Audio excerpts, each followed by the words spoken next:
Hey, good morning. I'm Patricia Murphy. It's Tuesday. This is Seattle Now. Summer is here, and for local bookworms, that means time for beach reads. We'll take a trip to Elliott Bay Books on Capitol Hill to check out what local readers are digging into this summer in a minute. But first, let's get you caught up.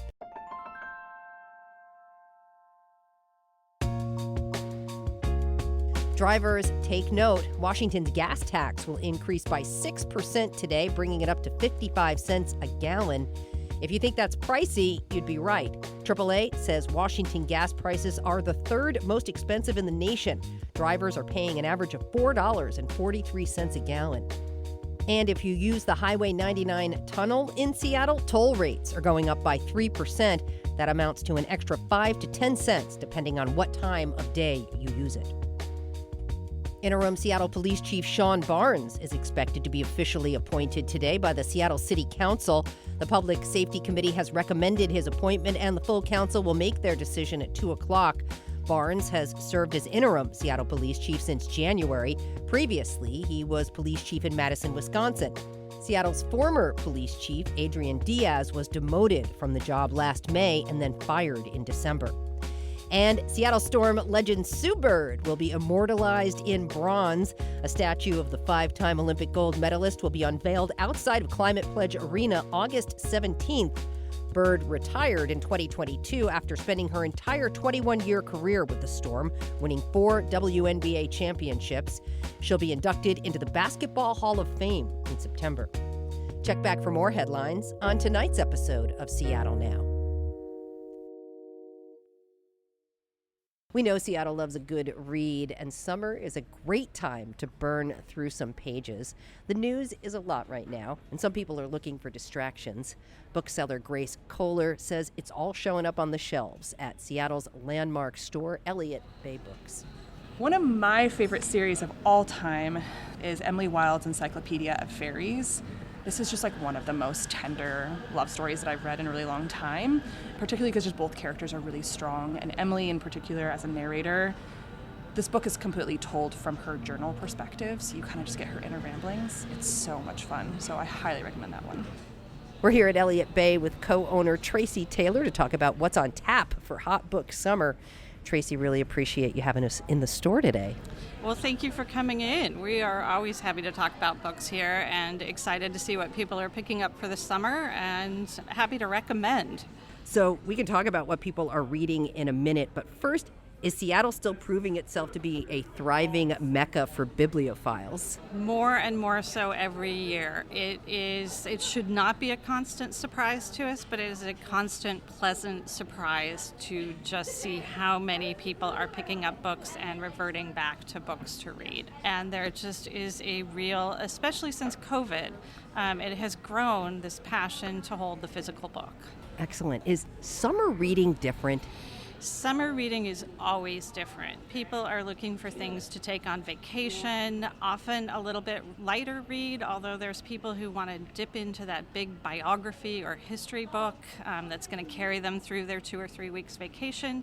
But it definitely, people come in shopping for books to take on vacation. What are you reading right now, Tracy? What's in your summer stack? I just finished Jess Walter's book, So Far Gone. He's a local Spokane writer. His book has just come out, and it's a really beautiful piece of fiction that touches on a lot of politics and themes of our day. And I am currently halfway through Jaws by Peter Benchley, which was written in 1974. It's the 50th anniversary of the movie this year. I remembered reading that book when I was 14 and didn't go in the water for years after, and have gone back to reread it, and I'm really enjoying it. It's nothing like the movie. That's right. I'm glad you brought up Jaws because it is a good summer read, and we kind of touched on this already, but what are the elements that make for a good summer read?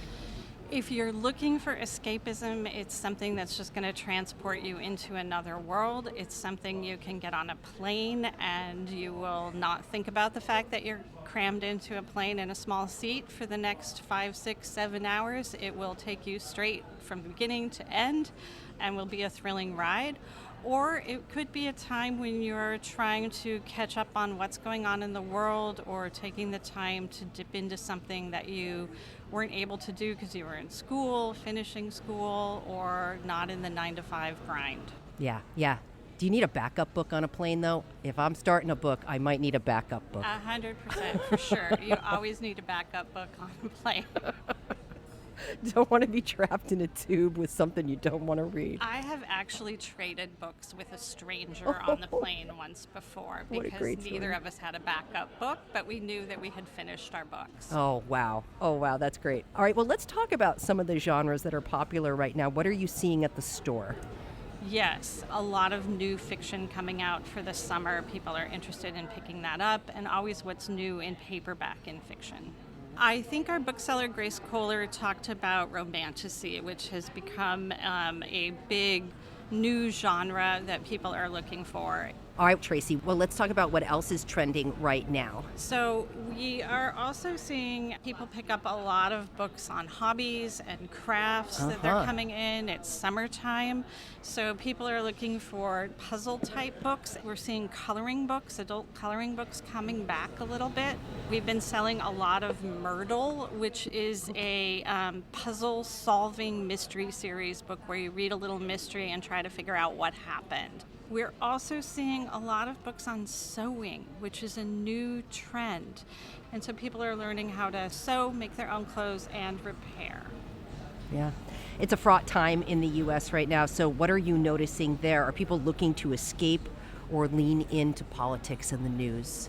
We see a little bit of both of that, right? And I think the stacks of books that people bring up to the front counter are both that escapism, but also I need to catch up on what's going on in the world or learn a little bit more about something. So kind of in the nonfiction area, one of our sellers has been One Day Everyone Will Have Always Been Against This by Omar Akkad, which is about moving to the U.S. and believing in freedom and all of our foundational things from the Middle East, and spending 20 years and kind of discovering that what he believed about Western ideology and freedom, we actually have a lot less of it. And so that book has just been flying off the shelf. There's been a lot of interest in that.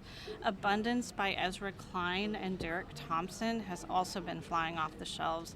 And that book is a lot about these institutions that we created 40 and 50 years ago to help our national parks, help create a better climate and create a better world, are not necessarily functioning in the way that we expected them to. And I think people are really interested in that sort of thing. On Tyranny by Timothy Snyder, we just can't keep on the shelves. That flies off. It's a great companion to the Constitution, which we've also been selling quite a few copies of the Constitution, but it sort of breaks it down in different terms, and it's a fun way to kind of read the Constitution and see it in a different light. All right, well, that says a lot about where our country is at right now, and people are thinking more deeply maybe about their role and how they want to show up right now. What about new literary fiction? What are people reading there?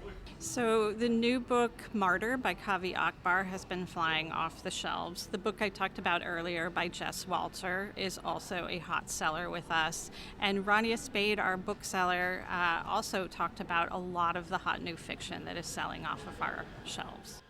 I'm just going to start with Yangsze Choo, The Foxwife. Delightful historical fiction with magical realism. The main character is a fox spirit, which is a character from Chinese folklore. It's a really fun, sort of escapist, delightful, but again, lots of good historical information. For those who like a short book, just like a little something you could dip into, Carys Davies has this book called Clear, which takes place in Scotland in the 1840s, and it's just like a tiny little book, and it is so deftly done. Like, they're clearing off the islands so that they can make them into sheep farms, so clearing people who've lived there for hundreds of years, and it's their story, and it is absolutely tender, and I wept, but also it has like a pretty sweet ending. So okay, and then the last one is like just the most fun you could have. This book is called The Tainted Cup, and it's by Robert Jackson Bennett, and I have recommended it to like 1 million people, and everyone is obsessed with it.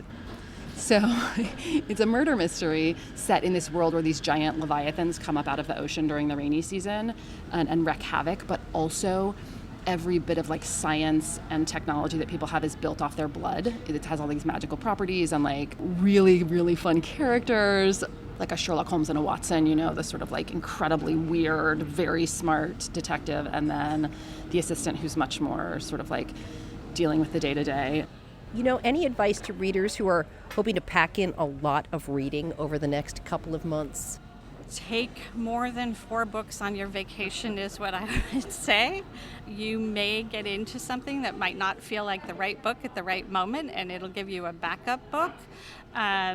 Take something of escapism, take a little nonfiction, maybe sort of a historical adventure book. Hampton Side, The Water is Wide just came out, and it's about Captain James Cook, and he is a really great writer that can make any part of history seem fascinating and interesting, and also one of those books you'd want to read on the plane and not put down. Awesome.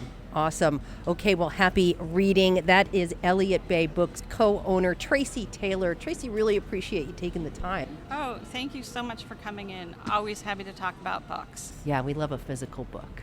We do. Thanks for listening to Seattle Now. Today's episode was produced by Jenny Cecil Moore. It was edited by Andy Hurst. Our production team also includes Caroline Chamberlain Gomez, Vaughn Jones, Shane Mailing, and Paige Browning. Greg Kramer does our theme music. Seattle Now and KUOW Public Radio are members of the NPR network. I'm Patricia Murphy. See you soon.